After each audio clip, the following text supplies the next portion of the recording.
So Moon Knight. So this is my first review, and yeah, Moon Knight is very interesting. It is definitely not like the other Disney Plus shows. Tonally, it's a lot different. It's a lot more, I guess, adult because it has blood in it, really dark red blood in it. It's just a surprise. I mean, it's coming from straight out of the mouse.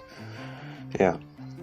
So it's totally different, mainly because it's a character that hasn't been introduced in MCU yet. Because, with WandaVision, everybody knew who Wanda and Vision were, and Bucky and the Falcon and Loki and blah blah blah. With this, not many people knew Moon Knight the character, and also this was his first ever appearance in the MCU.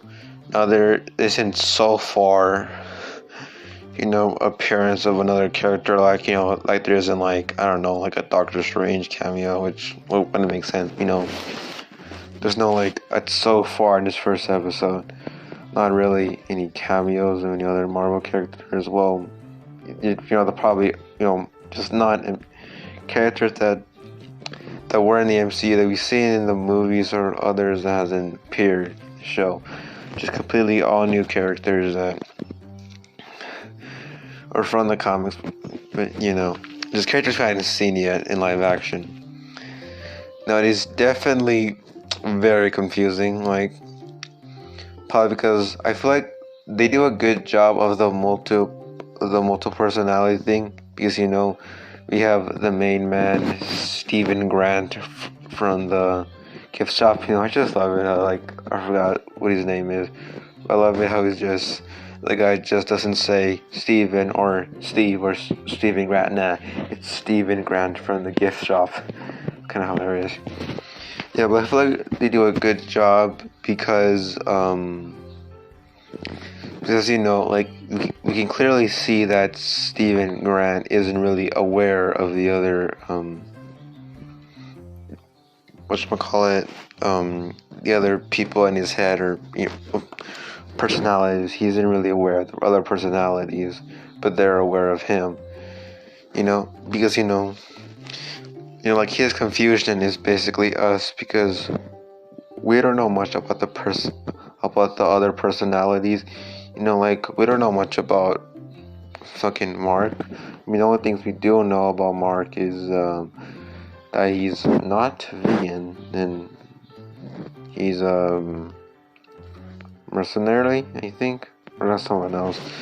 Kind of does a good job of just confusing the audience and the character Moon Knight, because because literally, I don't know when I was first watching this episode, I was confused. Who is that guy? Who is that guy? And is that a real statue? But later found out that was actually a guy pretending to be a statue. Apparently people do that. It was, it's not bad. It's actually pretty good. It's actually pretty interesting, because I guess that, that confusion kind of plays it. Basically, you're just all confused. You're like, what's happening? And then basically that makes you kind of invested in a way, and you want to learn more and see more. So I think there might be, other episodes where we see other personalities. I know there's 3 of them. I just forgot the third one. I know there's Stephen Grant from the gift shop, and Mark.